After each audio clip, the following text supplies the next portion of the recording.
Hello all, welcome to P K learnings. നമ്മൾ ഇന്ന് P Y ക്യൂവിൻ്റെ ഒരു അടുത്ത സെഷൻ സ്റ്റാർട്ട് ചെയ്യുകയാണ്. നമ്മൾ ഓൾറെഡി ഡിസ്കസ് ചെയ്തുകൊണ്ടിരുന്ന ടോപ്പിക് എന്ന് പറയുന്നത് ഫിനാൻഷ്യൽ ഇൻസ്റ്റിറ്റ്യൂഷൻസ് എന്ന് പറയുന്ന ടോപ്പിക്കായിരുന്നു. ഓൾറെഡി 2 സെഷൻസ് നമ്മൾ കഴിഞ്ഞിട്ടുണ്ടായിരുന്നു. നമ്മളതിൻ്റെ 3rd സെഷനാണ്. കാരണം 2020 മോസ്റ്റ് റിപ്പീറ്റഡ് ആയിട്ടുള്ള അല്ലെങ്കിൽ ഒരുപാട് ക്വസ്റ്റ്യൻസ് വന്ന ഒരു മേഖലയാണ് ഫിനാൻഷ്യൽ ഇൻസ്റ്റിറ്റ്യൂഷൻസ് എന്ന് പറയുന്നത്. അതിൻ്റെ പാർട്ട് 3 ആണ് നമ്മൾ ഇന്ന് എടുക്കാൻ പോകുന്നത്. കാരണം ഇനിയും ഒരുപാട് ക്വസ്റ്റ്യൻസ് ഇതിലുണ്ട്. ഏറ്റവും കൂടുതൽ ആ ഒരു മേഖലയിൽ നിന്നാണ് ചോദ്യങ്ങൾ 2020 ചോദിച്ചെന്നുള്ള കാര്യം ഓർക്കുക. വളരെ ഇമ്പോർട്ടൻ്റ് ആയത് കൊണ്ട് തന്നെ നമ്മൾ അതിൻ്റെ നെക്സ്റ്റ് സെഷനിലേക്ക് സ്റ്റാർട്ട് ചെയ്യുകയാണ്. ഫസ്റ്റ് ക്വസ്റ്റ്യൻ എന്ന് പറയുന്നത് SARFAESI act 2002 came into force. അപ്പോൾ എന്തിനാണ് അല്ലെങ്കിൽ എന്തുകൊണ്ടാണ് സർഫസി ആക്ട് വന്നത്? 2002 വന്ന സർഫസി ആക്ട് വന്നത് എന്തുമായി ബന്ധപ്പെട്ടിരിക്കുന്നു എന്നാണ് ചോദിച്ചിരിക്കുന്നത്. To manage N P A എന്ന് പറഞ്ഞാൽ നോൺ പെർഫോമിംഗ് അസറ്റ്സ് എന്നാണ്. Or to control black money, to regulate foreign exchange, or to avoid cyber crimes. അപ്പോൾ ഇതിലേതാണ്? അപ്പോൾ സർഫസി ആക്ട് എന്ന് പറയുന്ന ഒരു ആക്ടിനെ പറ്റിയിട്ട് നമുക്കൊരു നോളജ് ഉണ്ടെങ്കിലാണ് നമുക്ക് എന്ത് ചെയ്യാൻ പറ്റുള്ളൂ, ഡയറക്റ്റ്ലി ക്വസ്റ്റൻ ആൻസർ ചെയ്യാൻ പറ്റുള്ളൂ. ഇത് ഫാക്ച്വൽ ക്വസ്റ്റൻ ആണ്. ഈ ഒരു ആക്ടിനെ പറ്റി കേട്ടിട്ടുണ്ടെങ്കിൽ മാത്രമേ നമുക്ക് എന്ത് ചെയ്യാൻ പറ്റുള്ളൂ, ഈ ഒരു ക്വസ്റ്റിനെ ആൻസർ ചെയ്യാൻ സാധിക്കുള്ളൂ. അപ്പോൾ എന്താണ് സർഫസി ആക്ട് എന്നും അതെന്തിനാണ് വന്നതെന്ന് നമുക്ക് ജസ്റ്റ് ആൻസറിലൂടെ നോക്കാം. സോ ആൻസർ എന്ന് പറയുന്നത് ഓപ്ഷൻ എ ആണ്. The SARFAESI act or the securitisation and reconstruction of financial assets and enforcement of security interest act 2002 was enacted to provide a mechanism for banks and financial institutions to recover their non-performing assets.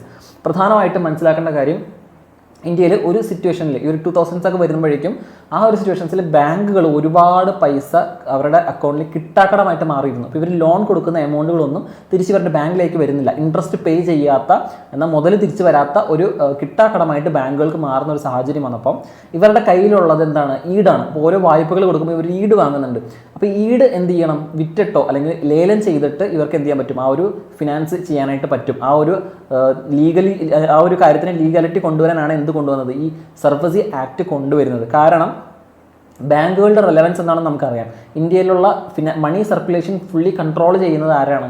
ബാങ്കുകളാണ്. അപ്പോൾ ബാങ്കുകൾക്ക് എന്തെങ്കിലും ഒരു കിട്ടാക്കടം വന്ന് പെരുകുന്ന ഒരു situation വന്നു കഴിഞ്ഞാൽ ബാങ്കുകൾ തകരാനുള്ള സാധ്യത ഉണ്ടാവും. ഇവർക്ക് കൊടുക്കാനായിട്ട് ഒരുപാട് ലോൺസ് കൊണ്ടുപോകാൻ പറ്റാത്ത ഒരു സാഹചര്യം വരും. അപ്പോൾ ഇത്തരത്തിലുള്ള സാഹചര്യം വന്നു കഴിഞ്ഞാൽ ഇന്ത്യയുടെ ഇക്കണോമി മൊത്തത്തിൽ തകരാനുള്ളൊരു സാധ്യത ഉണ്ടാവും. അതുകൊണ്ട് തന്നെ ബാങ്കുകൾക്ക് മാക്സിമം അവരെ റീഫിനാൻസ് ചെയ്യാനുള്ള അല്ലെങ്കിൽ അവരുടെ ഓൾറെഡി അവർ ലോണിൽ കൊടുത്തിരിക്കുന്ന എമൗണ്ട് തിരിച്ചു വരാനുള്ള ഒരു പോസിബിലിറ്റി ഉണ്ടാക്കി കൊടുക്കുകയാണ് ഈ ആക്ടിൻ്റെ പ്രധാനമായിട്ടുള്ള ലക്ഷ്യം എന്ന് പറയുന്നത്. നമുക്ക് ഒന്നുകൂടി നോക്കാം. It allows banks to auction residential or commercial properties of borrowers who fail to repay their loans without the need for lengthy intervention by court. അപ്പോൾ ഇത്തരത്തിലൊരു കോർട്ട് വഴി ചെന്ന് ഈ പറഞ്ഞ ലോൺസിന് എടുത്തിരിക്കുന്ന ആളുകളിൽ നിന്ന് നമുക്ക് പൈസ കിട്ടുന്നില്ല എന്ന് പറഞ്ഞ് കോർട്ട് വഴി മൂവ് ചെയ്താൽ ഇത് വളരെ ലെങ്തി പ്രൊസീജിയറായി പോകുമെന്ന് നമുക്കറിയാം. കോർട്ട് വഴിയുള്ള പ്രൊസീജിയറിന് ഒരുപാട് കാലതാമസം ഉണ്ടാകുന്നുണ്ട്. ആ ഒരു കാര്യം ഒഴിവാക്കിക്കൊണ്ട് ലീഗലി തന്നെ എന്ത് ചെയ്യുന്നുണ്ട്? ബാങ്കുകൾക്ക് ഇതിൽ റിക്കവർ ചെയ്യാനായിട്ട് ഒരു ഓപ്ഷനാണ് ഈ ആക്ട് കൊണ്ടുവന്നത്. കീ പേർപ്പസ് എന്ന് പറയുന്നത് to improve the liquidity of banks and reduce the burden of bad loans on the Indian economy എന്നാണ്. പ്രധാനമായിട്ടും ഇന്ത്യയിലുള്ള ബാഡ് ലോൺസ്, അതായത് കിട്ടാക്കടങ്ങൾ പരമാവധി ഒഴിവാക്കുകയും ബാങ്കുകളുടെ ലിക്വിഡിറ്റി വർദ്ധിപ്പിക്കുകയും ചെയ്യുക എന്നതായിരുന്നു ഇതിൻ്റെ പ്രധാനപ്പെട്ട ലക്ഷ്യം എന്ന് പറയുന്നത്. അപ്പോൾ അതിൻ്റെ ഫുൾ ഫോമും വർഷവും അതിൻ്റെ പേർപ്പസും ഒന്ന് ഓർത്ത് വയ്ക്കാനായിട്ട് ശ്രമിക്കുക. രണ്ടാമത്തെ ക്വസ്റ്റിനിലേക്ക് കടക്കുകയാണ്. കാർഷിക വികസനത്തിനും ഗ്രാമീണ വികസനത്തിനുമായി പ്രവർത്തിക്കുന്ന ഇന്ത്യയിലെ പരമോന്നത ബാങ്ക് ഏത്? SBI, NABARD, federal bank, Indian bank. 4 ഉള്ളത്. അപ്പോൾ കാർഷിക വികസനത്തിനും ഗ്രാമീണ വികസനത്തിനുമായി പ്രവർത്തിക്കുന്ന ഇന്ത്യയിലെ പരമോന്നത ബാങ്ക് ഏത്? ഇത് റിപ്പീറ്റഡ് ആയിട്ട് നമ്മൾ കേട്ട് പഴകിയ ഒരു ക്വസ്റ്റ്യനാണ്. ഒരു പർട്ടിക്കുലർ മേഖലയിൽ തന്നെ ഒരുപാട് ചോദ്യങ്ങൾ വന്നിട്ടുണ്ട്. അതൊന്നും നമ്മൾ ആൻസർ വൈസ് എക്സ്പ്ലനേഷൻ വൈസ് ഒക്കെ ഒരുപാട് ഡിസ്കസ് ചെയ്ത കാര്യമാണ്. കാർഷിക വികസനം എന്നും ഗ്രാമീണ വികസനം എന്നും കേൾക്കുമ്പോൾ തന്നെ നമ്മുടെ മനസ്സിലേക്ക് എന്ത് വരും? ഓപ്ഷൻ ബി, നബാർഡ് കയറി വരും. അപ്പോൾ ഓപ്ഷൻ ബി. എന്തുകൊണ്ടാണ് നബാർഡ് എന്ന് പ്രത്യേകിച്ച് എക്സ്പ്ലെയിൻ ചെയ്യേണ്ട ആവശ്യമില്ല, നമ്മൾ ഒന്നുകൂടി ഡിസ്കസ് ചെയ്യണം. ഇന്ത്യയിലെ കാർഷിക ഗ്രാമവികസന മേഖലയിലെ ഏറ്റവും ഉയർന്ന സാമ്പത്തിക സ്ഥാപനം തന്നെയാണ് എന്തെന്ന് പറയുന്നത്? നബാർഡ് എന്ന് പറയുന്നത്. രൂപീകരണം എന്ന് പറയുന്നത് നമുക്കറിയാവുന്ന പോലെ ബി ശിവരാമൻ കമ്മിറ്റിയുടെ ശുപാർശ പ്രകാരമാണ് ഇത് കൊണ്ടുവന്നത്. 1982 ജൂലൈ 12 നബാർഡ് സ്ഥാപിതമായത്. എപ്പോഴും നമ്മൾ കേൾക്കുന്ന കോമൺ ഫാക്റ്റാണ്. ശിവരാമൻ കമ്മിറ്റിയാണ് 82 ജൂലൈ 12 സ്ഥാപിതമായത്. പ്രധാന ലക്ഷ്യം നമുക്കറിയാം, ഗ്രാമപ്രദേശങ്ങളിലെ ചെറുകിട വ്യവസായങ്ങൾ, കുടിൽ വ്യവസായങ്ങൾ എന്നിവയുടെ വികസനത്തിനായിട്ട് വായ്പകൾ കൊടുക്കുക എന്ന് പറയുന്നതാണ്. എങ്ങനെയാണ് ഇത് കൊടുക്കുന്നത് അല്ലെങ്കിൽ ഇത് ഏതുവഴിയാണ് കൊടുക്കുന്നതെന്ന് ചോദിച്ചു കഴിഞ്ഞാൽ പ്രാദേശിക ഗ്രാമീണ ബാങ്കുകൾക്കും സഹകരണ ബാങ്കുകൾക്കും സാമ്പത്തിക സഹായം നൽകുന്നത് നബാർഡാണ്. അപ്പോൾ ഈ നബാർഡ് എന്ത് ചെയ്യുന്നു? ഇതൊരു അപ്പെക്സ് ബോഡിയാണ്. ഈ ഗ്രാമീണ വികസനത്തിനും കാർഷിക വികസനത്തിനും വേണ്ടി പ്രവർത്തിക്കുന്ന ബാങ്കുകളുടെ ഒരു അപ്പെക്സ് അതോറിറ്റിയാണ്. അപ്പോൾ ഈ താഴെക്കടയിലുള്ളത് ആരാണ്? അതാണ് നമ്മൾ പറയുന്ന RRBs അഥവാ ഗ്രാമീണ ബാങ്കുകൾ. ഗ്രാമീണ ബാങ്കുകളും സഹകരണ ബാങ്കുകൾക്കും റീഫിനാൻസ് ചെയ്യുന്നത് ആരാണ്? നബാർഡാണെന്നുള്ള കാര്യം ഓർത്തിരിക്കുക. Next same topic related question ആണ്. NABARD was establish in the year. എന്നാണ് നബാർഡ് എസ്റ്റാബ്ലിഷ് ചെയ്തത്? കണ്ണും പൂട്ടി നമുക്ക് ആൻസർ പറയാവുന്ന ക്വസ്റ്റൻ ആണ്. ബിക്കോസ് നമ്മൾ ഒരുപാട് തവണ ഓൾറെഡി ഇത് ഡിസ്കസ് ചെയ്ത് കഴിഞ്ഞു. 1982 ആണ് എന്നുള്ള കാര്യം, ഓപ്ഷൻ എ ആണെന്നുള്ള കാര്യം നമുക്കിപ്പോൾ കണ്ണും പൂട്ടി പറയാൻ പറ്റുന്നുണ്ട്. നബാർഡ് നമ്മൾ ഒരുപാട് ഡിസ്കസ് ചെയ്ത് കഴിഞ്ഞു എന്നുള്ളതുകൊണ്ട്. NABARD was established on July 12, 1982. It was created by an act of the parliament. 1981 ഇതിൻ്റെ ഒരു ആക്ട് ആദ്യമായിട്ട് പാർലമെന്റിൽ വരുന്നത്. To implement the national bank for agriculture and rural development act 1981. 81 വന്ന ആക്ട് 82 നബാർഡിനെ ഒരു ഇൻസ്റ്റിറ്റ്യൂഷനായിട്ട് മാറ്റുന്നത് എന്നുള്ള കാര്യം പ്രത്യേകം ഓർത്തിരിക്കാൻ ശ്രമിക്കുക. അപ്പോൾ നമ്മൾ 4th ക്വസ്റ്റിനിലേക്ക് കടക്കുകയാണ്. ദ റീജിയണൽ റൂറൽ ബാങ്ക്സ് അഥവാ RRBs, റീജിയണൽ റൂറൽ ബാങ്ക്സിനെ നമ്മൾ വിളിച്ച പേരാണ് എന്ത്? RRB. ഗ്രാമീണ ബാങ്കുകൾ എന്ന് നമ്മൾ പറയുന്നത് എന്തിനെ തന്നെയാണ്? ഈ റീജിയണൽ റൂറൽ ബാങ്കുകൾ തന്നെയാണെന്നുള്ള കാര്യം ഓർത്തിരിക്കുക. State cooperative banks, district central cooperative banks are regulated by ആരാണ്? അതായത് നമ്മൾ ഓൾറെഡി ഡിസ്കസ് ചെയ്യുന്ന കോമൺ ഏരിയ എന്ന് വരികയാണ്. RRBകളെയും കോപ്പറേറ്റീവ് ബാങ്കുകളെയും ഡിസ്ട്രിക്ട് സെൻട്രൽ കോപ്പറേറ്റീവ് ബാങ്കുകളെയും നിലവിൽ നമ്മൾ പറയുന്ന RRB, cooperative bank, district cooperative bank ഇതിനെല്ലാം റെഗുലേറ്റ് ചെയ്യുന്നത് ആരാണ്? നാഷണൽ ഹൗസിംഗ് ബാങ്ക് ആണോ? മിനിസ്ട്രി ഓഫ് കമ്പനി അഫയേഴ്സ് ആണോ? നബാർഡ് ആണോ? IRDA ആണോ എന്നാണ് ചോദ്യം. ഈ ചോദ്യത്തിന് പെട്ടെന്ന് എല്ലാവർക്കും ഉത്തരം കണ്ടെത്താൻ സാധിക്കുന്നു എന്നാണ് ഞാൻ വിചാരിക്കുന്നത്. കാരണം നമ്മൾ സെയിം ഏരിയയിലൂടെ തന്നെയാണ് ഇപ്പോൾ നിലവിൽ പോയിക്കൊണ്ടിരിക്കുന്നത്. നബാർഡാണ് റീജിയണൽ റൂറൽ ബാങ്കുകളെയും കോപ്പറേറ്റീവ് ബാങ്കുകളെയൊക്കെ റെഗുലേറ്റ് ചെയ്യുന്നത് ആരാണ്? നബാർഡാണ്. ഒരു RBIയുടെ ഓവർസൈറ്റ് അതിൽ ഉണ്ടാകുമെന്ന് മനസ്സിലാക്കുക. RBI കംപ്ലീറ്റ്ലി എലിമിനേറ്റർ അല്ല, RBIയുടെ ഒരു ഓവർസൈറ്റ് ഉണ്ടാവും. എന്നാൽ ഡയറക്റ്റ്ലി ഇവരെ ഹാൻഡിൽ ചെയ്യുന്ന ആരാണ്? നബാർഡാണ്. ഇവരെ റീഫിനാൻസ് ചെയ്യാൻ സഹായിക്കുന്നവരാണ് നബാർഡ് തന്നെയാണ്. അപ്പോൾ നബാർഡിൻ്റെ ഒരു ഇമ്പോർട്ടൻസ് എന്താണെന്ന് മനസ്സിലായി കാണുമെന്ന് വിചാരിക്കുന്നു. നബാർഡിനെ പറ്റിയിട്ട് ഡീറ്റെയിൽ ആയിട്ട് തന്നെ പഠിക്കാനായിട്ട് ശ്രദ്ധിക്കുക. NABARD or National Bank for Agriculture and Rural Development acts as a supervisory and regulatory body for the rural credit machinery in India. Rural മേഖലകളിൽ പ്രാദേശികമായ ക്രെഡിറ്റ് മെഷീനറിക്ക് വേണ്ടിയിട്ട് അല്ലെങ്കിൽ ആ ഒരു പ്രാദേശികമായിട്ടുള്ള ഫിനാൻഷ്യൽ റീഫിനാൻസിങ് പോലുള്ള കാര്യങ്ങൾക്കൊക്കെ വേണ്ടിയിട്ട് ഒരു സൂപ്പർവൈസറി ബോഡിയായിട്ടും ഒരു റെഗുലേറ്ററി ബോഡിയായിട്ടും പ്രവർത്തിക്കുന്ന ആരാണ്? നബാർഡാണ് എന്നുള്ള കാര്യം ഓർത്ത് വയ്ക്കുക. റീജിയണൽ എന്നുള്ള കാര്യം കേൾക്കുമ്പോൾ ആദ്യം മനസ്സിൽ വരേണ്ട ആരുടെ പേരാണ്? നബാർഡിൻ്റെ പേരാണ്. സൂപ്പർവൈസറി റോളും എങ്ങനെയാണെന്ന് നമുക്ക് നോക്കാം. While the Reserve Bank of India is the overall central bank, it has delegated the powers of inspection and supervision of regional rural banks and cooperative banks to NABARD. Already പണ്ട് NABARD വരുന്നതിന് മുമ്പ് 1982 കാലഘട്ടത്തിന് മുന്നേ ഇത് handle ചെയ്തിരുന്നത് ആരാണ്? RBI തന്നെയാണ്. RBI പിന്നീട് അവരുടെ ആ ഒരു ഡിപ്പാർട്ട്മെൻറ്റിൽ ഉണ്ടായിരുന്ന ഈ ഒരു പവറിനെ ആർക്ക് ട്രാൻസ്ഫർ ചെയ്ത് കൊടുക്കുകയാണ്? നബാർഡിന് കൊടുക്കുകയാണ്. കാരണം വളരെ ഇമ്പോർട്ടൻ്റ് ആയിട്ടൊരു ഏരിയയാണ് ഈ റൂറൽ സെക്ടർ എന്ന് പറയുന്നത്.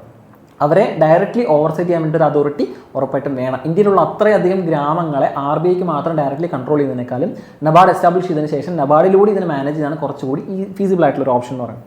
അപ്പോൾ റീജിയണൽ റൂറൽ ബാങ്കുകളെയും കോപ്പറേറ്റീവ് ബാങ്കുകളെയും റെഗുലേറ്റ് ചെയ്യുന്നതും സൂപ്പർവൈസ് ചെയ്യുന്നതും ആരാണ്? ഈ പറയുന്ന നബാർഡ് ആണെന്നുള്ള കാര്യം ഓർത്ത് വയ്ക്കുക. Institutional development. It ensures that these banks remain financially healthy and follow proper credit guidelines to support various rural and agricultural sectors. അപ്പോൾ റൂറൽ ഏരിയയിൽ പ്രവർത്തിക്കുമ്പോൾ ഏറ്റവും പ്രധാനപ്പെട്ട ഒരു കാര്യം എന്ന് പറയുന്നത് ക്രെഡിറ്റ് സെക്യൂരിറ്റി ഉറപ്പുവരുത്തുക എന്ന് പറയുന്നതാണ്. നമ്മൾ കൊടുക്കുന്ന പണം ആർക്കൊക്കെ എപ്പോഴൊക്കെ കൊടുക്കണം, എങ്ങനെയൊക്കെ കൊടുക്കണം എന്നൊക്കെ കാര്യം നമ്മൾ വ്യക്തമായിട്ട് ശ്രദ്ധിച്ചിരിക്കണം. അപ്പോൾ റൂറൽ മേഖല എന്ന് പറഞ്ഞാൽ അത്യന്തം പാവപ്പെട്ട ആളുകൾ കൂടി ഉൾപ്പെടുന്ന ഒരു മേഖലയാണ്. അപ്പോൾ അതിന് വേണ്ടി ഒരു പ്രോപ്പർ ഗൈഡ് ലൈൻസ് ഉണ്ടാക്കി കൊടുക്കുക. ഫിനാൻഷ്യലി ഹെൽത്തി ആയിട്ടുള്ള പ്രാക്ടീസസ് ഫോളോ ചെയ്യാനുള്ള ഗൈഡ് ലൈൻസ് കൊടുക്കുന്ന ആരാണ്? അത് നമ്മുടെ നബാർഡാണെന്നുള്ള കാര്യം ഓർത്ത് വയ്ക്കുക. റീഫിനാൻസിങ് എന്താണ്? റീഫിനാൻസിങ് നമ്മൾ പറഞ്ഞു. എന്താണ് റീഫിനാൻസിങ്? It provides financial support refinance to these institutions so they can provide loans to farmers and rural entrepreneurs. ഇവർക്ക് പൈസ കിട്ടിയാലേ ഇവർക്ക് ആ പൈസ എന്ത് ചെയ്യാൻ പറ്റുള്ളൂ? ഈ പറയുന്ന ആളുകൾക്ക് ലോൺ എടുത്ത് കൊടുക്കാൻ പറ്റുള്ളൂ. ഇപ്പോൾ ഡയറക്റ്റ്ലി ഇൻവെസ്റ്റ്മെൻറ്റ്സ് ഒരുപാട് വാങ്ങുന്നില്ലെങ്കിൽ ഇവരെ റീഫിനാൻസ് ചെയ്യാനായിട്ട് ഈ ലോൺസ് കൊടുക്കാനായിട്ടുള്ള എമൗണ്ടിന് വേണ്ടിയിട്ട് ഹെൽപ്പ് ചെയ്യുന്നത് ആരാണ്? നബാർഡാണെന്നുള്ള കാര്യം ഓർത്ത് വയ്ക്കുക. അത് നമ്മൾ ക്വസ്റ്റ്യൻ നമ്പർ 5 കിടക്കുകയാണ്. Bank of Calcutta and Bank of Bengal were the names of dash bank: RBI, SBI, Canara Bank, Central Bank of India. ഒരു പക്ക ഫാക്ച്വൽ ക്വസ്റ്റ്യൻ ആണ്.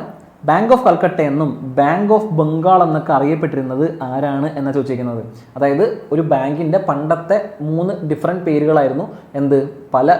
നമുക്കറിയാം ഇന്ത്യക്ക് സ്വാതന്ത്ര്യം കിട്ടുന്നതിന് മുന്നേ ഓരോ പ്രസിഡൻസീസാണ് ഉണ്ടായിരുന്നത്. ഈ ഓരോ പ്രസിഡൻസികൾക്കും ഓരോ ബാങ്ക് ഉണ്ടായിരുന്നു. ഈ ബാങ്കുകളൊക്കെ ലയിപ്പിച്ച് പിന്നീട് ഒരു ബാങ്ക് നിലവിൽ വന്നു. അത് ഇന്ത്യയിലെ വൺ ഓഫ് ദ ബിഗ്ഗസ്റ്റ് ബാങ്കുകളായിട്ട് പിന്നീട് ഇപ്പോൾ മാറിയിട്ടുണ്ട്. ലോകത്തിലെ 50 വലിയ ബാങ്കുകളുടെ ലിസ്റ്റിൽ പോലും ഇത് പെടുത്തിയിട്ടുണ്ട്. അതേത് ബാങ്കാണ്? നമുക്ക് സംശയമൊന്നും വേണ്ട, നമ്മുടെ സ്റ്റേറ്റ് ബാങ്ക് ഓഫ് ഇന്ത്യ അഥവാ SBI തന്നെയാണ്. The Bank of Calcutta and Bank of Bengal were the earliest ancestors of State Bank of India. Evolution എന്ന് പറഞ്ഞാൽ എന്താണ്? The Bank of Calcutta was established in 1806. 1806 bank of Calcutta സ്ഥാപിതമാകുന്നത്. It was later renamed as Bank of Bengal in 1809 after receiving a royal charter. ഈ bank of Calcutta എന്ന് പറയുന്നത് എവിടെയാണ്? ബംഗാളുള്ള ഒരു സ്ഥലമാണ് കൽക്കട്ട. അതിനുശേഷം കൽക്കട്ടയെ ബാങ്ക് ഓഫ് ബംഗാൾ എന്ന് 3 വർഷങ്ങൾക്ക് ശേഷം 1809 മാറ്റുകയുണ്ടായി. ഒരു റോയൽ ചാർട്ടർ വന്നതിന് ശേഷമാണ് ഇത് മാറ്റിയത്. Presidency banks it was one of the 3 presidency banks നമുക്കറിയാം. ഓൾറെഡി നമ്മൾ പറഞ്ഞു, ബംഗാൾ എന്ന് പറയുന്നത്, ബോംബെ എന്ന് പറയുന്നതും മദ്രാസ് എന്ന് പറയുന്നത് 3 ഇന്ത്യയിലെ പ്രസിഡൻസീസ് ആയിരുന്നു. 3 വലിയ പ്രസിഡൻസീസ് ആയിരുന്നു. ഈ 3 പ്രസിഡൻസികൾക്കും ഇൻഡിപെൻഡൻ്റ് ആയിട്ട് ഓരോ ബാങ്കുകൾ പ്രൊവൈഡ് ചെയ്യാണ്. 1806 ബാങ്ക് ഓഫ് കൽക്കട്ട വന്നു. 1809 അതിൻ്റെ പേര് മാറ്റിയെന്നേ ഉള്ളൂ. 1809 ബാങ്ക് ഓഫ് ബംഗാൾ എന്ന് മാറ്റി. എന്നാൽ ബോംബെയിലും മദ്രാസിലും സെപ്പറേറ്റ് ബാങ്കുകൾ, പിന്നീട് പ്രസിഡൻസി ബാങ്കുകൾ വരുന്നുണ്ട്. 1840 ബോംബെയിൽ വന്നതെങ്കിൽ 1843 ബാങ്ക് ഓഫ് മദ്രാസ് വന്നു. ആദ്യം വന്നത് ബാങ്ക് ഓഫ് കൽക്കട്ട അഥവാ ബാങ്ക് ഓഫ് ബംഗാളായിട്ട് മാറിയ ബാങ്കാണെന്ന് ആലോചിക്കുക. ഈ 3 ബാങ്കുകളും ചേർന്നിട്ടാണ് പിന്നീട് എന്തായിട്ട് മാറുന്നത്? അത് 1921 ഇംപീരിയൽ ബാങ്ക് ഓഫ് ഇന്ത്യ ആയിട്ട് മാറുന്നു.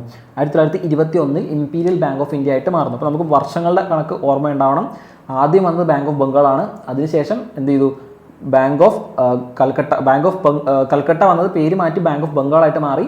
പിന്നീട് അത് കഴിഞ്ഞിട്ട് ബാങ്ക് ഓഫ് ബോംബെയും, പിന്നീട് അത് കഴിഞ്ഞിട്ട് ബാങ്ക് ഓഫ് മദ്രാസും വന്ന് ഇത് 3 ലയിച്ച് എന്തായിട്ട് മാറി? Imperial bank of India. 1921 imperial bank of India ആയിട്ട് മാറി. അതിനുശേഷം SBI എന്ന പേര് ലഭിക്കുന്ന എപ്പോഴാണ്? ഇതിന് ഇന്ത്യക്ക് സ്വാതന്ത്ര്യം കിട്ടിയ ശേഷം നാഷണലൈസേഷൻ ചെയ്തതിന് ശേഷമാണ്. Following India's independence, the Imperial Bank of India was nationalized and renamed as the State Bank of India on July 1st, 1955. 1955 July 1 ഇതിനെന്ത് ചെയ്യുന്നത്? സ്റ്റേറ്റ് ബാങ്ക് ഓഫ് ഇന്ത്യ എന്ന് നാമകരണം ചെയ്യുന്നത്. ആഫ്റ്റർ ബീങ് ഇറ്റ്സ് നാഷണലൈസ് ചെയ്തതിന് ശേഷമാണ് ഈ ഒരു പേര് കിട്ടുന്നത് എന്നുള്ള കാര്യം ഓർത്തിരിക്കുക. പ്രധാന വർഷങ്ങൾ ഓർക്കുക: 1806, 1809, 1840, 43, 1921, ഫൈനലി 1955. ഇത്തരം വർഷങ്ങൾ അതിൻ്റെ റെലവൻസ് ഓർത്തിരിക്കാനായിട്ട് ശ്രദ്ധിക്കുക. നെക്സ്റ്റ് ക്വസ്റ്റ്യൻ നമ്പർ 6 ആണ്. Principal functions of a bank are. നമ്മൾ പെട്ടെന്ന് ട്രാപ്പായി പോകാനുള്ള ഒരു സാധ്യതയാണ്. ഇപ്പോൾ ഒരുപാട് ഓപ്ഷൻസ് ഒക്കെ വരുന്ന ക്വസ്റ്റ്യൻ കാണുമ്പോൾ നമുക്ക് എല്ലാം ശരിയാണെന്നൊരു തോന്നൽ വരാം. ഇപ്പോൾ പോസിബിളി എല്ലാ തവണയും അങ്ങനെയാണല്ലോ വരാറെന്ന് കയറി നമ്മളെല്ലാം കുത്താം. അപ്പോൾ നമ്മൾ ചോദിക്കുമ്പോൾ ക്വസ്റ്റ്യൻ ശ്രദ്ധിക്കുക. ഫംഗ്ഷൻസ് ഓഫ് എ ബാങ്ക് ആണെങ്കിൽ നമ്മൾ ഒരുപാട് കാര്യങ്ങൾ എഴുതാൻ പറ്റുമായിരുന്നു. പ്രിൻസിപ്പൽ ഫംഗ്ഷനാണ്. ഒരു ബാങ്ക് പ്രവർത്തിക്കുന്നതിന് പിന്നിൽ 2 പ്രധാനപ്പെട്ട റീസൺസാണ് ചോദിച്ചേക്കുന്നത് അല്ലേ? അപ്പോൾ അക്സെപ്റ്റിംഗ് ഡിപ്പോസിറ്റ് നമുക്കറിയാം, ഒരിക്കലും അവോയ്ഡ് ചെയ്യാൻ പറ്റത്തില്ല. ഡിപ്പോസിറ്റുകൾ സ്വീകരിക്കുക എന്ന് പറയുന്നത് ബാങ്കുകളുടെ പ്രൈമറി പർപ്പസാണ്. അവർക്ക് ഫണ്ട് വേണം. ലോൺസ് കൊടുക്കണമെങ്കിൽ, അതുവഴി പ്രോഫിറ്റ് ഉണ്ടാക്കണമെങ്കിലൊക്കെ എന്ത് വേണം? അവർക്ക് ഫണ്ട് വേണം. ലെൻഡിങ്, പണം കൊടുക്കുക, പണം വാങ്ങി പണം കൊടുക്കുന്നതിനാണ് ബേസിക്കലി നമ്മൾ എന്ത് പ്രവർത്തിക്കുന്നത്? ബാങ്കുകൾ പ്രവർത്തിക്കുന്നത് എന്നുള്ള കാര്യം ഓർത്തിരിക്കുക. Investing, non fund business and remittance services, ഇതുപോലുള്ള പല കാര്യങ്ങളും ഇതിൻ്റെ ഭാഗമാണെന്ന് തോന്നാമെങ്കിലും പ്രൈമറി പ്രിൻസിപ്പിൾ അല്ലെങ്കിൽ പ്രിൻസിപ്പൽ സർവീസ് എന്ന് പറയുന്നത് പണം കൊടുക്കലും വാങ്ങലുമാണ്. ആർക്ക്? ബാങ്കിന്. അപ്പോൾ ഓപ്ഷൻ 1 and 2 ആണ് പോസിബിളി എന്തായിട്ട് വരിക? ആൻസർ ആയിട്ട് വരിക. In a strict or traditional sense, principal or primary functions of a bank are defined by the core activity of financial intermediation. അവർ ചെയ്യുന്ന പ്രധാനപ്പെട്ട കോർ ആക്ടിവിറ്റി എന്ന് പറഞ്ഞാൽ എന്താണ്? അക്സെപ്റ്റിംഗ് ഡിപ്പോസിറ്റ് എന്ന് പറഞ്ഞാൽ collecting money from those who are having a surplus, and lending, providing the money to those who need for credit for various purpose. അപ്പോൾ പണമുള്ള ഒരാളുടെ കയ്യിൽ നിന്നും പണം വാങ്ങി പണം ഇല്ലാത്ത ഒരാൾക്ക് കൊടുക്കുന്നു. എന്തിനാണ്? ഒരു ഇൻ്റർമീഡിയറ്റ് ആയിട്ട് പ്രവർത്തിക്കുകയാണ് ആര് ചെയ്യുന്നത്? ബാങ്കുകൾ ചെയ്യുന്നത്. അവരുടെ പ്രൈമറി പർപ്പസ് വാങ്ങുന്നതും കൊടുക്കുന്നതുമാണ്. നെക്സ്റ്റ് നമ്മൾ ക്വസ്റ്റ്യൻ നമ്പർ 7 കിടക്കുകയാണ്. The objectives of KYC are. എന്താണ് KYC? നിങ്ങൾ ബാങ്കുകളൊക്കെ പോകുന്ന സമയത്ത് എപ്പോഴും കേൾക്കുന്ന ഒരു സാധനമായിരിക്കും KYC. ഓൺലൈനായിട്ട് നമ്മൾ എന്തെങ്കിലും ഇതുപോലെ ഫിനാൻഷ്യലായിട്ട് എന്തെങ്കിലും കാര്യങ്ങൾ ചെയ്യുമ്പോൾ അവിടെ ഉണ്ടാവും KYC. എന്താണ് KYC അഥവാ നോ യുവർ കസ്റ്റമർ. അതെന്താണ്? പേര് സൂചിപ്പിക്കുന്ന കാര്യം തന്നെയാണ്. നമ്മളിപ്പോൾ പണ്ടത്തെ പോലെ അല്ല, ഡിജിറ്റലായിട്ട് നമുക്ക് ഒരുപാട് ഡയറക്ടസും കാര്യങ്ങളൊക്കെ അവൈലബിൾ ആണ്. നമ്മൾ ഒരുപാട് സർവീസ് ക്ലെയിം ചെയ്യാനായിട്ട് പോകുന്നുണ്ട്. അപ്പം നമ്മൾ ഒരിടത്ത് ചെയ്യുന്ന സമയത്ത് നമ്മളാണ് ഇത് എന്നുള്ളൊരു ഐഡൻറ്റിറ്റി നമുക്ക് വേണം. നമ്മൾ നമ്മുടെ ഡോക്യുമെൻറ്റ്സ് ഹാജരാക്കി ഇവരെ നമ്മൾ പരിചയപ്പെടുത്തണം. അതായത് നോ യുവർ കസ്റ്റമർ. ഒരു ബാങ്കിനോട് പറയുകയാണ് നോ യുവർ കസ്റ്റമർ എന്ന് പറയുന്നത് എന്താണ്? ബാങ്ക് അറിയണം. ഇതാണ് നോ യുവർ കസ്റ്റമർ. കസ്റ്റമറിനെ അവരറിയണം. ലിറ്ററലി ആ സെൻസിൽ ആലോചിച്ചാൽ മതി. അപ്പോൾ ആ കസ്റ്റമറിനെ അറിയണമെങ്കിൽ കസ്റ്റമറിനെ വെരിഫൈ ചെയ്യണം. അവരുടെ കയ്യിലുള്ള ഡോക്യുമെൻറ്റ്സും കാര്യങ്ങളൊക്കെ വെച്ചിട്ട് വെരിഫൈ ചെയ്താൽ മാത്രമേ അവരുടെ കസ്റ്റമറിനെ അവർക്ക് എന്ത് ചെയ്യാൻ പറ്റുള്ളൂ? ഐഡൻറ്റിഫൈ ചെയ്യാൻ പറ്റുള്ളൂ. അങ്ങനെയുള്ള സിറ്റുവേഷനിൽ KYC എന്നത് എന്തായിരിക്കും? To ensure that he or she would have deceived the bank, to ensure appropriate customer identification, to monitor transactions of suspicious in nature. അപ്പോൾ പ്രധാനമായിട്ടും എന്താണ്? അപ്പോൾ ബാങ്കിനെ പറ്റിക്കില്ല, ഇൻഷുർ ചെയ്യുക എന്തിനെ ഇൻഷുർ ചെയ്യുക എന്നാണ് പ്രധാനമായിട്ട് ഉദ്ദേശിക്കുന്നത്. ബാങ്കിനെ പറ്റിക്കില്ല, ഡിസീവ് ചെയ്യില്ല, ആളെ പറ്റിക്കില്ല എന്നുള്ള രീതിയിലാണ് ഒന്നാമത്തെ ഓപ്ഷൻ കൊടുത്തിരിക്കുന്നത്. എന്നാൽ 2ഉം 3ഉം കൊടുത്തിരിക്കുന്നത് എന്താണ്, ഐഡൻറ്റിഫൈ അവരുടെ പ്രധാനപ്പെട്ട ഐഡൻറ്റിഫിക്കേഷൻ എന്നുള്ള കാര്യം തന്നെ ഡയറക്റ്റായിട്ട് എന്ത് ചെയ്യുന്നുണ്ട്, പറയുന്നുണ്ട്. കൂടാതെ to bond transactions of suspicious നേച്ചറിൽ വരുന്ന ട്രാൻസാക്ഷൻസിനെ ഐഡൻറ്റിഫൈ എന്ന് പറയുന്നതും ഇതിനൊരു ഭാഗമാണോ എന്ന് ചോദിച്ചിരിക്കുന്നത്. അപ്പോൾ ഓപ്ഷൻ ഡി വരുമ്പോഴാണ് പ്രശ്നം. ബിയും സിയും ശരിയാണെന്ന് പറയുകയാണ്. മോസ്റ്റ് പോസിബിളി എല്ലാവർക്കും കുത്താൻ പറ്റുന്ന ആൻസർ എന്തായിരിക്കും, ഡി തന്നെ ആയിരിക്കും. കാരണം നമുക്കത് കേൾക്കുമ്പോൾ മൾട്ടിപ്പിൾ ആൻസറുകൾ ശരിയാണെന്ന് തോന്നാം. അപ്പോൾ കുറച്ചുകൂടെ ആക്യുറേറ്റ് ആയിട്ടുള്ള ആൻസർ നോക്കുന്ന സമയത്ത് ബിയും സിയും ഉണ്ടല്ലോ, അപ്പോൾ അത് 2 ശരിയാണെന്ന് എടുക്കാം. അങ്ങനെ നോക്കിയാൽ ഉത്തരം ശരിയാവും. Know your customer is a mandatory process used by the financial institutions to verify the identity of their clients. Its primary objectives are rooted in security and regulatory compliance. പ്രധാനമായിട്ട് ബാങ്കുകളുടെ വരുന്ന കസ്റ്റമേഴ്സിനെ, അതായത് ഫിനാൻഷ്യൽ ഡീലിങ്സ് ആണ്, ഇത് എന്തിനു വേണമെങ്കിലും ഉപയോഗിക്കപ്പെടാം. അപ്പോൾ അവർ പ്രോപ്പറായിട്ട് വെരിഫിക്കേഷൻ നടത്തിയിട്ടില്ലെങ്കിൽ ഈ പറഞ്ഞ ബ്ലാക്ക് മണിയോ അല്ലെങ്കിൽ മണി ലോണ്ടറിങ്ങോ ഇതുപോലെ ഒരുപാട് കാര്യങ്ങൾക്ക് ഇത് യൂസ്ഡ് ആവാം, ടെററിസ്റ്റ് മണിയൊക്കെ യൂസ്ഡ് ആവാം. അതിന് വേണ്ടിയിട്ട് പ്രോപ്പറായിട്ട് കസ്റ്റമറിനെ വെരിഫൈ ചെയ്യുക എന്നുള്ളതാണ് പ്രൈമറി പർപ്പസ്. കൂടാതെ അതിനകത്ത് സെക്യൂരിറ്റി ആൻഡ് റെഗുലേറ്ററി കോംപ്ലയൻസ് ആണ് പ്രധാനമായിട്ടും KYCയിലുള്ളത്. ഒന്ന്, appropriate customer identification. This ensures the bank knows exactly who they are doing business with by verifying the identity through official documents. Like Aadhaar, pan പോലുള്ള documents verify ചെയ്തിട്ട് ഈ bank ആരുടെ കൂടെയാണ് business നടത്തുന്നത്, ട്രാൻസാക്ഷൻ നടത്തുന്നത് എന്ന് ബാങ്കിന് ഐഡന്റിഫൈ ചെയ്യാൻ പറ്റും. This prevents identity theft and opening fictitious account. Fake accounts ഒക്കെ ഉണ്ടാക്കി ട്രാൻസാക്ഷൻ നടത്തുന്നതിനൊക്കെ നമുക്ക് എന്ത് ചെയ്യാൻ പറ്റും, പ്രിവെന്റ് ചെയ്യാൻ പറ്റും എന്നുള്ളതാണ്. രണ്ടാമത്തത്, മോണിറ്ററിങ് സസ്പീഷ്യസ് ട്രാൻസാക്ഷൻസ്. ഇപ്പോൾ അറിയാം, നമുക്ക് ട്രാൻസാക്ഷൻസ് ഒക്കെ ഡിജിറ്റലി നടക്കുന്നത്, ബാങ്കിൽ പോകണം നിർബന്ധമില്ല. അപ്പോൾ ഇങ്ങനെ നടക്കുന്ന സമയത്ത് ആളുടെ അക്കൗണ്ട് എന്താണ്, അല്ലെങ്കിൽ ആ അക്കൗണ്ടുമായിട്ട് ബന്ധപ്പെട്ട ആളുടെ ഡീറ്റെയിൽസ് എന്താണെന്ന് ബാങ്കിനുണ്ടെങ്കിൽ അപ്പോൾ ബാങ്കിന് അറിയാം ഇത്ര ട്രാൻസാക്ഷൻസ് നടക്കുന്നതിന് പിന്നെ സസ്പീഷ്യസ് ആക്ടിവിറ്റീസ് ഉണ്ടോ ഇല്ലയോ എന്നുള്ളത്. By knowing customers profile and expected behaviour, financial behaviour, banks can identify the unusual patterns. This a critical tool preventing money laundering and terrorist financing. ഇപ്പോൾ സാധാരണഗതിയിൽ 1000-10,000 മാത്രം ട്രാൻസാക്ട് ചെയ്തുകൊണ്ടിരുന്നവൻ ഇപ്പോൾ കോടിക്കണക്കിന് രൂപയ്ക്ക് ട്രാൻസാക്ട് ചെയ്യുന്നുണ്ടെങ്കിൽ ബാങ്കിന് അത് അവിടെ ഇരുന്നിട്ട് തന്നെ മനസ്സിലാക്കാം ഇവിടെ എന്തോ മിസ്കാൽക്കുലേഷൻ നടക്കുന്നുണ്ട്, ഒരു മിസ്അപ്രോപ്രിയേഷൻ നടക്കുന്നുണ്ട്. അപ്പോൾ അവിടെ എന്തോ ഒരു മണി ലോണ്ടറിംഗ് പോലത്തെ ആക്ടിവിറ്റീസ് നടക്കുന്നുണ്ടോ എന്ന് സസ്പീഷ്യസ് ആക്കാനുള്ള ഒരു പോസിബിലിറ്റി ബാങ്കുകൾക്ക് തുറന്ന് കിട്ടുകയാണ്. അപ്പോൾ മോണിറ്ററിംഗ് സസ്പീഷ്യസ് ആക്ടിവിറ്റി ഈ പറഞ്ഞ KYC ചെയ്തതുകൊണ്ട് ഇങ്ങനൊരു ഗുണം കൂടി ഉണ്ടെന്നുള്ള കാര്യം ആലോചിക്കുക. നെക്സ്റ്റ് ക്വസ്റ്റിനിലേക്ക് കിടക്കുകയാണ്. Question number 8. Credit risk to the bank is high from the. അപ്പോൾ എവിടെ നിന്നാണ് ബാങ്കുകൾക്ക് ക്രെഡിറ്റ് റിസ്ക് വരുന്നത്, പൈസ കൊടുക്കുന്നത് കൊണ്ട് റിസ്ക് ഉണ്ടാകുന്നത് എപ്പോഴും എവിടെ നിന്നാണ്? ക്രെഡിറ്റ് കാർഡ് ഹോൾഡർമാരുടെ അടുത്തു നിന്നാണോ, ഡെബിറ്റ് കാർഡ് ഹോൾഡർമാരുടെ അടുത്തു നിന്നാണോ, രണ്ടിൽ നിന്നും അല്ലേ? 2 ഓപ്ഷൻസ് കൊടുത്ത്. ഡെബിറ്റ് കാർഡും ക്രെഡിറ്റ് കാർഡും എന്ന് പറഞ്ഞാൽ 2 ഓപ്ഷൻസ് ഉണ്ടെങ്കിൽ 2 എക്സ്ട്രീമിൽ നിൽക്കുന്ന കാര്യങ്ങളാണ്. അപ്പോൾ ഇത് രണ്ടിൽ നിന്നും ഉണ്ടാകാൻ സാധ്യത കുറവാണെന്നുള്ള ലോജിക്കിലേക്ക് എത്തുക. ഒരെണ്ണം മാത്രമേക്ക് ഉണ്ടാവുക. എന്താണ് ക്രെഡിറ്റ് കാർഡെന്നും എന്താണ് ഡെബിറ്റ് കാർഡെന്നും അറിയാമെങ്കിൽ നമുക്ക് ഡയറക്റ്റ്ലി ആൻസറിലേക്ക് എത്താം. ക്രെഡിറ്റ് കാർഡ് എന്ന് പറഞ്ഞാൽ എന്താണ്, ക്രെഡിറ്റ് ചെയ്യുകയാണ്, നമ്മൾ മുൻകൂട്ടിയാണ് നമുക്ക് എന്ത് ചെയ്യുന്നത്, പൈസ കിട്ടുന്നത്. പിന്നെ നമ്മൾ നമ്മുടെ സാലറി നമ്മുടെ അഷുറൻസ് ആയിട്ട് കൊടുത്തിട്ടുണ്ട്, അതിൽ നിന്ന് പൈസ പോകാൻ ചെയ്യുന്നത്. ഡെബിറ്റ് കാർഡ് ഹോൾഡർ എന്ന് പറഞ്ഞാൽ നമ്മൾ ഓൾറെഡി നമ്മുടെ കയ്യിൽ ക്യാഷ് ഉണ്ടെങ്കിൽ മാത്രമേ നമുക്ക് എന്ത് ചെയ്യാൻ പറ്റുള്ളൂ, എടുക്കാൻ പറ്റുള്ളൂ. കമ്പാരിറ്റീവ്ലി ബാങ്കിന് റിസ്ക് ഏതാണെന്ന് നോക്കിക്കഴിഞ്ഞാൽ നമുക്ക് ക്രെഡിറ്റ് ആണെന്ന് പെട്ടെന്ന് തന്നെ ഐഡന്റിഫൈ ചെയ്യാൻ പറ്റണം. അപ്പോൾ എന്തുകൊണ്ടാണ് എ വന്നതെന്ന് നമുക്ക് നോക്കാം. Credit risk is significantly higher for a bank in the case of credit card compared to debit card due to the nature of transaction and the source of funds. അപ്പോൾ പ്രധാനമായിട്ടും ഈ അഡീഷണൽ ഇപ്പോൾ ബാങ്കുകൾ കൂടുതലും credit കാർഡിനെ തന്നെയാണ് promote ചെയ്യുന്നത്. അതിന് പ്രധാനപ്പെട്ട കാരണം എന്ന് പറയുന്നത് ഇവർക്ക് കുറച്ചൊരു പ്രോഫിറ്റ് അതിന് കിട്ടുന്നുണ്ടെന്നുള്ളതാണ്. പക്ഷേ അതിന് റിസ്ക് കൂടുതലാണ്. ആദ്യമായിട്ട് ഫണ്ട് കൊടുക്കുന്ന ആൾ ചിലപ്പോൾ അത് കുറേ യൂസ് ചെയ്തതിന് ശേഷം ഇട്ടിട്ട് പോവുകയോ ഇങ്ങനെ ഒരുപാട് കാര്യങ്ങൾ സംഭവിക്കാനുള്ള പോസിബിലിറ്റി ഉണ്ട്. ബാങ്കിനെ സംബന്ധിച്ചിടത്തോളം ക്രെഡിറ്റ് കാർഡ് എന്ന് പറയുന്നത് ഒരു റിസ്ക് കൂടിയാണെന്നുള്ള കാര്യം മനസ്സിലാക്കുക. Source of funds. When a customer uses a credit card, they are borrowing money from a bank up to a pre-approved limit. This creates a debt that banks expect to be repaid later. പ്രധാനമായിട്ട് bank കൊടുക്കുകയാണ്, തിരിച്ച് അടയ്ക്കപ്പെടും എന്നുള്ള വിശ്വാസത്തിലാണ് bank ഈ പൈസ കൊടുക്കുന്നത്. Risk of default. Credit risk is defined as a possibility that a borrower will fail to meet their obligations. ഈ credit risk എന്ന് പറഞ്ഞാൽ എന്താണ്, ആ പൈസ വാങ്ങിയ ആൾ തിരിച്ചടയ്ക്കാനുള്ള പോസിബിലിറ്റിക്കുള്ള കുറവ് ഉണ്ടാവാം. ആ ഒരു റിസ്കിനാണ് നമ്മൾ എന്ത് പറയുക, ക്രെഡിറ്റ് റിസ്ക് എന്ന് പ്രധാനമായിട്ടും പറയുന്നത്. In A credit card banking there is a risk that the card holder may be unable or unwilling to pay the borrowed amount, leading to financial loss of the bank. അയാൾക്ക് പൈസ തിരിച്ചടച്ചില്ലെങ്കിൽ ആ കാർഡൊക്കെ ഉപയോഗിച്ചിട്ട് അയാൾ വേറെ വഴിക്ക് പോയി കഴിഞ്ഞാൽ ബാങ്കിന് ഫിനാൻഷ്യൽ ലോസ് ആണ്. Unsecured nature. ക്രെഡിറ്റ് കാർഡ് ഡെപ്റ്റ് is typically unsecured. Credit card എന്ന് പറയുന്നത് അൺസെക്യൂർഡ് ആയിട്ട് നമ്മളൊരു അസറ്റ് വെച്ചിട്ടല്ല ക്രെഡിറ്റ് കാർഡ് എടുക്കുന്നത്. Meaning there is no collateral that the bank can seize if the borrower defaults. അപ്പോൾ നമ്മൾ മുന്നേ പറഞ്ഞതുപോലെ നമ്മൾ സർഫസി ആക്ടിൻ്റെ കാര്യം പറഞ്ഞു. സർഫസി ആക്ടിലുള്ളതുപോലെ നമ്മൾ ഡിഫോൾട്ട് ചെയ്ത് കഴിഞ്ഞാൽ നമുക്ക് പിടിച്ചെടുത്തിട്ട് ലേലം ചെയ്യാനായിട്ട് ഒരു സാധനം ഇവിടെ ഇല്ല. അതാണ് ക്രെഡിറ്റ് കാർഡിൻ്റെ ഏറ്റവും പ്രധാനപ്പെട്ട പ്രശ്നം. ഓൾറെഡി ബാങ്ക് അഡ്വാൻസ് ആയിട്ട് പൈസ പേ ചെയ്തു, പിന്നീട് അത് തിരിച്ചു വാങ്ങാനായിട്ടൊരു ഓപ്ഷൻ കുറവാണ്. ഡിഫോൾട്ട് ചെയ്തിട്ട് അങ്ങ് പോകും, നമുക്ക് അത് തിരിച്ചു പിടിക്കാനുള്ള ഓപ്ഷൻസിൻ്റെ എമൗണ്ട് എന്ന് പറയുന്നത്, ചാൻസ് എന്ന് പറയുന്നത് കുറഞ്ഞുകൊണ്ടിരിക്കുകയാണ് ചെയ്യുന്നത്. അതുകൊണ്ടാണ് ഈ ക്രെഡിറ്റ് കാർഡ് റിസ്ക് ആണ് എന്നുള്ള കാര്യം, ബാങ്കുകൾക്ക് റിസ്ക് എന്നുള്ള കാര്യം മനസ്സിലാക്കുക. എന്നാൽ അവർക്ക് അതിൽ പ്രോഫിറ്റ് കിട്ടുന്നത് കൊണ്ട്. അപ്പോൾ നമുക്ക് നെക്സ്റ്റ് ക്വസ്റ്റിനിലേക്ക് കടക്കാം. Question number 9. Which is the oldest functioning joint stock bank in India? എന്താണ് ഇന്ത്യയിലെ ഓൾഡസ്റ്റ് ജോയിന്റ് സ്റ്റോക്ക് ബാങ്ക് ഏതാണ്? ബാങ്ക് ഓഫ് അപ്പർ ഇന്ത്യ ആണോ, അലഹബാദ് ആണോ, പഞ്ചാബ് നാഷണൽ ബാങ്ക് ആണോ, ഈ പറയുന്ന ഒന്നുമല്ലേ എന്ന് ചോദിക്കുന്നത്. ആദ്യം തന്നെ മനസ്സിലാക്കുക, ജോയിന്റ് സ്റ്റോക്ക് കമ്പനി എന്താണെന്നും oldest function joint stock company എന്ന് പറഞ്ഞാൽ പക്ക ഫാക്ച്വൽ നോളജ് ഉള്ള ആൾക്ക് മാത്രമേ എന്ത് ചെയ്യാൻ പറ്റുള്ളൂ, ഈ ഒരു ക്വസ്റ്റിന് ആൻസർ ചെയ്യാൻ പറ്റുള്ളൂ. അപ്പോൾ നമുക്ക് നോക്കാം. ഇന്ത്യയിലെ ഏറ്റവും പഴയ ജോയിന്റ് സ്റ്റോക്ക് ബാങ്ക് എന്ന് പറയുന്നത് ഓപ്ഷൻ ബി അലഹബാദ് ബാങ്ക് ആണ്. അപ്പോൾ Allahabad bank is widely recognised as the oldest joint stock bank in India. എന്താണ് ജോയിന്റ് സ്റ്റോക്ക് ബാങ്ക് എന്ന് പറയുന്നത്? ജോയിന്റ് സ്റ്റോക്കാണ്, സ്റ്റോക്കുകളുടെ ഒരു ജോയിന്റ് ആണ് അല്ലേ. This refers to a bank where the capital is contributed by share holders who own shares in the company. Unlike earlier private banks, there are larger entities managed by a board of directors. ഒരുപാട് ആളുകളുടെ സ്റ്റോക്കുകളെ combine ചെയ്തിട്ടാണ് ഒരു വലിയ capital സൃഷ്ടിച്ചെടുത്ത് ബാങ്കിൽ invest ചെയ്യുന്നത്.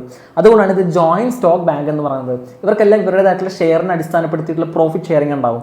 കൂടാതെ larger entities ഉള്ളതുകൊണ്ട് തന്നെ ഇവർക്കിടയ്ക്ക് ഷെയറിൻ്റെ അടിസ്ഥാനത്തിലൊക്കെ ഒരു ബോർഡ് ഓഫ് ഡയറക്ടേഴ്സും ഇതിൽ ഉണ്ടായിരിക്കും. സിംഗിൾ ഡയറക്ടർ ആയിരിക്കില്ല, ബോർഡ് ഓഫ് ഡയറക്ടർ ആയിരിക്കും ഈ ജോയിന്റ് സ്റ്റോക്ക് കമ്പനീസിൽ അല്ലെങ്കിൽ ജോയിന്റ് സ്റ്റോക്ക് ബാങ്കുകളിൽ ഉണ്ടാവുക.